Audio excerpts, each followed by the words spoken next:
There is beauty all around Washington State, from the coast to the Cascades and beyond. But is climate change threatening these natural wonders? Keep swimming, guys. You're looking good. Now, a closer look at what's happening in Puget Sound. The toll on the state's snowpack and glaciers. Wildfire worries. It just started evacuating. We're getting the heck out of here. Following a record season of destruction. And what could happen to farms across the state. When you start getting near record occurrences on a regular basis, something's going on. This is a King 5 special presentation. Beyond the Forecast, Climate Change. Now, here's your host, Chief Meteorologist Jeff Renner. Seattle's Cary Park offers spectacular views on sunny days such as this. We often simply say, the mountain is out. This year, we could see the mountain, Mount Rainier, more often than usual. But the novelty of this year's weather went beyond more sunshine. Now, just a few blocks to the west, there's this spectacular view of the Olympic mountain range. What has been most striking about them this year is the absolute lack of snow. Even on the higher peaks, they're barren. It mirrors the record heat, low winter snowfall, and rapid spring snowmelt. In this program, we'll look at the most likely cause of those changes and what those changes may indicate about future years and the impact of those changes on us. But the story begins beyond the Olympics, out over the Pacific Ocean. With the high temperatures. State climatologist Nick Bond knows the story is in the numbers. And as far as we can tell, it's as warm out there as it's ever been. But it's the pictures that bring that story to life. The blob is a huge patch of warmer than normal water. And orange marks the spot. It's centered about 1,000 miles off our coast, and so its dimensions are at least 1,000 miles on the side. Bond's data shows how it exploded this year, 5 degrees warmer than average. January, March, April, May, and June. Results included the warmest spring and summer ever, the most massive and numerous wildfires, and very low snowpack. This is a preview for what's going to be more common in future decades. The climate models are emphatic about making it warmer. A new University of Washington study emphasizes our region will continue warming without the blob, 4 degrees warmer than average by the 2050s. More intense winter rainfall, more flooding, more landslides, and reduced snowpack. The evidence points to people. Now, in 1900, 500,000 people lived in Washington State, releasing modest amounts of greenhouse gases. Let me represent that number. This thermal imaging camera shows that impact and how small our carbon footprint was then. Today, of course, we use and release far more energy. And multiply me by 14, and you have the equivalent of today's state population of 7 million plus, releasing far more greenhouse gases and leaving behind a much bigger carbon footprint. That's confirmed globally by stunning night satellite images, along with our expanding carbon footprint, now at historic highs. The National Academy of Sciences confirms that has led to the warmest global temperatures in at least 1,000 years. You ever seen CO2? No. Do you know what a greenhouse gas looks like? No. The invisibility of CO2, I'm breathing it out right now, may work against its sense of urgency. But like the blob this past summer, which was also invisible, its presence and its impact can be accurately measured. For every scientific paper expressing doubt, there are at least 97 supporting human-caused climate change, including papers written by oil company scientists only recently revealed. The body of research covers what have been objections. Claim: the sun is responsible for climate change. Evidence: while the atmosphere has warmed, the sun's energy output has actually decreased over the last 40 years. Claim: you have difficulty forecasting more than a few days. How can you forecast a few decades? It's like walking a dog, or they're walking you. It's difficult to anticipate each detour, the daily weather. It's much easier to figure out the trend, the climate. Claim: if we're experiencing warming, how can we have record cold in some regions? Evidence: Last winter was cold over the eastern U.S. Globally, the area impacted by warming was much bigger. Claim: temperatures have actually been cooling since the late 1990s. Evidence: 2014 was the warmest on record. This year is likely to set a new record. And finally, the whole issue has truly stirred the pot of public discussion. Before we launch into the various regional impacts, a look at the claim that it's just a theory. Now, in science, a theory is not merely a guess or an estimate. As in cooking, where you might say, I think this needs a little more seasoning. A theory in science, you see, has successfully explained a range of past observations, is well tested by independent scientists, and has correctly forecast a range of future changes. It's not simply opinion published on a website without independent review. Scientists say climate change meets that definition of a scientific theory, like gravity, and that we ignore their consensus at our peril. One such danger: increasing wildfires. My colleague Jim Guy examines that. July 2014, the Carlton Complex Fire. It grows to become the largest single wildfire in state history. Just a deafening roar, and the wind was so strong that you couldn't run fast enough. Over 400 square miles burned. That's 4 times the size of Seattle. Over 250 homes lost. What do you say? Fast forward to this year. In August, the Okanagan Complex Fire. 5 fires burning all at once burn over 400 square miles. I see flames moving really fast. We're worried about the patch of pines that are over there. The cost to fight this complex of fires? Over $44 million. Tragically, 3 firefighters die while fighting the flames. We've certainly seen an increase in large fires and the amount of area burned in the Northwest over the past 30 years or so. University of Idaho Associate Professor John Abatsoglu has made a study of climate change and the effect it's having on wildfires across the region. I think if you look at the last 10 or 15 summers, they have been unlike any other 10 or 15 summers in terms of temperature that we've seen in 120 years for the region at large. Abatsoglu says that with climate change and warmer temperatures, we're expecting drier conditions in the summer months and a longer fire season, and that leads to higher fire danger. In fact, John says that from a climate perspective, we can expect a 3- to 4-fold increase in the occurrence of these large wildfires in years to come. So in the future, how can firefighters better control and fight these large wildfires? Well, the answer may be in the sky. These drones, made by a company here in Washington, may be a low-cost way to give firefighters real-time data. They can help locate hot spots using an infrared camera. They may be able to fly at night, or when low visibility keeps piloted aircraft on the ground. They will, but it's like a lot of things. You've got to try it on a pilot basis, work it out so that your commanders are actually comfortable with it and can see the value of it before you really start using it at a large landscape level. A week-long test this past summer went very well and could lead to more flights in the future. You'll find wonderful produce here at the Pike Place Market, but producing spectacular fruits and vegetables such as this demands the right mix of sunshine, warmth, and water. Now, Northwest farmers have faced extreme heat and record drought in the last year, and they're wondering if that could be the new normal. How they're preparing for that possibility, Allison Morrow reports. They call this a pumpkin graveyard. The floodwaters that killed them have dropped and frozen over, but not before littering bright orange for hundreds of yards across roads, even depositing them in trees.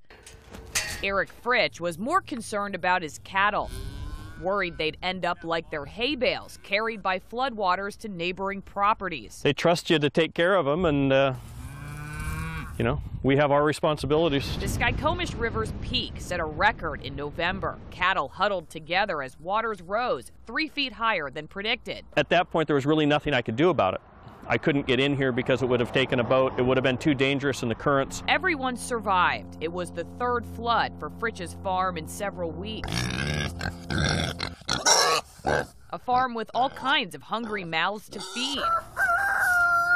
all of whom didn't just survive floods. They'd also just survived a drought. We went from irrigating as late as mid-September to having floodwaters 6 weeks later. And for the first time Fritsch can remember, he started irrigating as early as May. Weather changed that changed business too.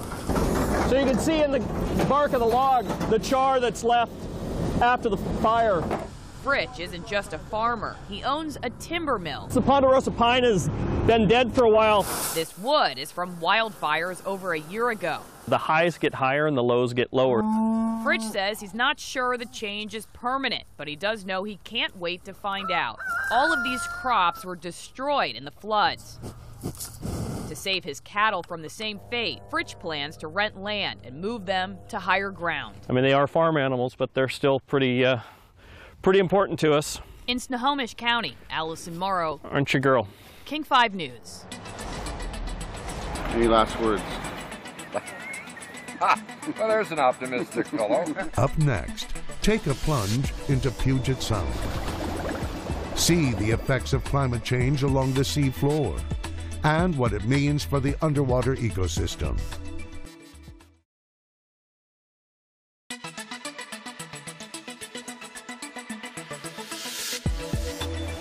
I'm standing in Woods Creek just outside Monroe. During these autumn months, the best color isn't in the trees lining the banks, it's here in the river. I'm speaking of salmon.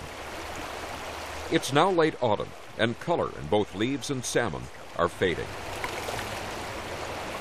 Some fish have completed their long journey from the ocean, but others continue to muscle upstream in a bruising battle against gravity, water, and time. Nice little stretch here. Tom Quinn has studied the king of fish for more than 3 decades. It's a really nice set of rocks. I mean, it's just perfect for digging a nest. But good habitat demands more than good gravel. As the stream gets shallower, it gains and loses heat faster during the day than a deeper stream. Temperature and river depth vary by month and exact location. This year in the Columbia River, of course, the water was very, very warm, and so you'd see females, unlike this, that would have swollen bellies, full of eggs because they just ran out of energy and didn't complete their spawning. Such stories concern biologists, commercial and sport fishers, and consumers. We don't necessarily have to project into the future saying how much hotter it's going to be. The question is, will it just be that hot more often? Such stresses could reduce the number of salmon migrating here through Puget Sound next year, and future generations could encounter vastly different ocean conditions. Changes beyond river depth, sea level rise, and shoreline erosion are already evident. Those changes are the focus of this Seattle Aquarium dive team. Full face mask. I joined them this past October. What our rock bottom is today, 1,000. Underwater, Puget Sound is a twilight world, where light and colors fade rapidly with depth. The health of these cold waters supports ours. We don't have to descend far to see the first problem, warming water. We do see spikes in the temperature. This year, recently, we have more of a plateau. It came up really high early and stayed that way for a prolonged period of time. Right now you can see these small objects drifting past my faceplate. These are plankton. They're very tiny, but they're the basis of the food chain of what keeps Puget Sound healthy. We descend to the bottom for evidence of breaks in that food chain. That includes massive die-offs or wasting of colorful sea stars. One healthy and one not. The change in pH could change the calcium that's in the water that is readily available for the animals, or the high range of temperatures for a prolonged period of time could add to that stress. And such stresses may amplify or speed the disease process. Answering that question demands coordinated field and lab work. We use what's called a Niskin bottle. It makes a watertight seal on both ends. They can retrieve it, take it up to the surface, and then test for all the water quality at that specific depth. Sending down the messenger. All right, pull up. Next, some answers. These are the pteropods that were actually collected in the Puget Sound. This sample was collected not far from our dive site. Pteropods actually provide food for a lot of different species, including salmon. Dr. Nina Bednarsik is examining changes in water quality related to ocean acidification and the impact of those changes on marine life. They have these tiny shells that start to dissolve under increasing corrosive conditions, so they're really an indicator for ocean acidification. Pteropods are smaller than a pencil eraser. A light microscope reveals shell corrosion, the result of increasing carbon dioxide in the water. A healthy pteropod is a vigorous swimmer. One with a dissolved shell barely moves. It's more vulnerable. An electron microscope shows large pits, even holes in the shell. Puget Sound is indeed one of the areas where we see the most severe dissolution, and that's quite disconcerting because I haven't seen that level of dissolution anywhere else in the world. The seafood industry depends upon water, and plenty of it. And of course, our water supply depends upon snow. Coming up, the future of snow here in the Pacific Northwest.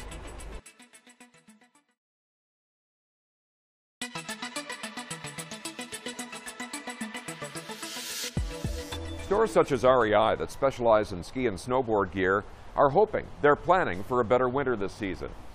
Our mountains, the snow, the glaciers, and the water they supply define the Pacific Northwest. But climate change is altering our landscape.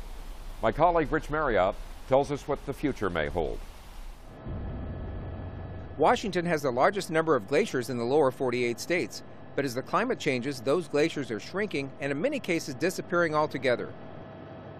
An inventory of glaciers in the Olympic Mountains in 1980 found 266 glaciers. 30 years later, 82 of those glaciers had completely disappeared and the rest had shrunk. Similar loss has been measured in the Cascades, where the South Cascade Glacier lost 22% of its ice between 1958 and 1998. I've seen this change myself. When I worked at the Blue Glacier Research Station in the Olympics for the University of Washington 30 years ago, I was measuring the mass balance, basically the health of the glacier. It was stable then. But 3 years ago, I visited the Blue and saw 3 decades of ice loss. Back in the early 80s, it used to extend down past that rock outcrop. 30 years later, it had retreated above the rock and also thinned significantly. But the shrinking and loss of glaciers has more than a visual impact. Although glacial melt only provides a small percentage of the water for Northwest rivers, it provides it at a critical time of year when rivers are warming and flows are at their lowest. Glacial melt helps maintain river levels and cooler water temperatures for fish. It provides water necessary for hydroelectric generation. Over the next 25 years, the changing climate and the loss of glacial meltwater in the summer may have a substantial impact on our region. In the past, only spotty measurements of the mass change on a few glaciers has been possible. However, David Shin at the University of Washington is using high tech to measure these changes in detail over a broader area. We're using a combination of satellite, ground-based measurements, airborne measurements, basically any way we can to measure what the surface elevation is of these glaciers. This data is run through a special program on supercomputers at NASA calculating the glacial contribution to our Northwest rivers every year. The beauty of this technique is we're doing this for the entire Northwest. It's not just for one location. And having that information for the entire region is vital to being prepared for our future in a changing climate. Hopefully the decisions about climate, the environment, and the poor are going to start being made well, because they're very urgent. From science to religion, Jeff visits the Vatican to talk with church experts about climate change and the future.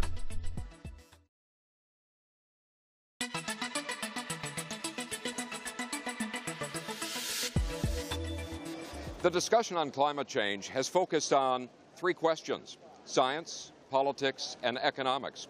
But recently it expanded to include a 4th, faith.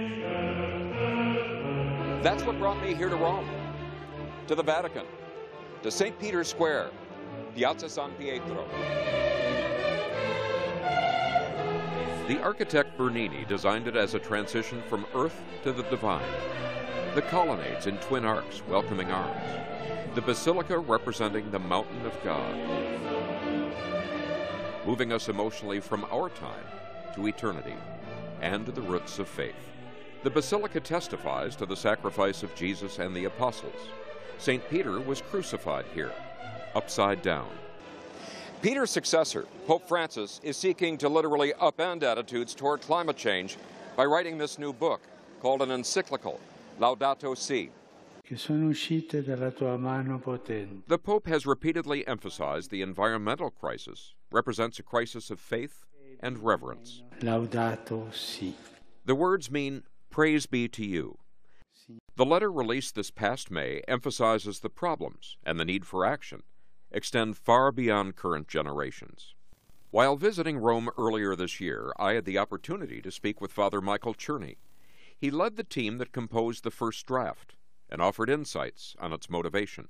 One is the scientific evidence, and the other is the experience and the suffering of the poor. And looked at from these two complementary angles, climate change is on the agenda. On the assertion that humans have a right to use the Earth's resources however they wish. And God doesn't exercise dominion rapaciously or irresponsibly. In fact, he does it very lovingly. And so it's a mistake to use the word dominion as a justification for the uncontrolled or the unmeasured exploitation of resources. On the issue of waste and overconsumption. When it becomes a kind of tranquilizer or antidote to unhappiness, then again it's not serving its real purpose. On criticism by some that the Pope, a trained chemist, should be silent on climate change issues. There where important decisions are made, that is where one's faith, one's values, one's character, one's vocation, one's destiny are played out. I think that's a pretty good definition of religion, and I think that's where religion has its contribution to make. Other churches, other faiths, have expressed similar perspectives and concerns. Each has emphasized consideration of climate change and the impact of our decisions on future generations, pointing out that perhaps the biggest challenge we must master is not a changing climate, but ourselves. I'm Jeff Renner. Thanks for joining us.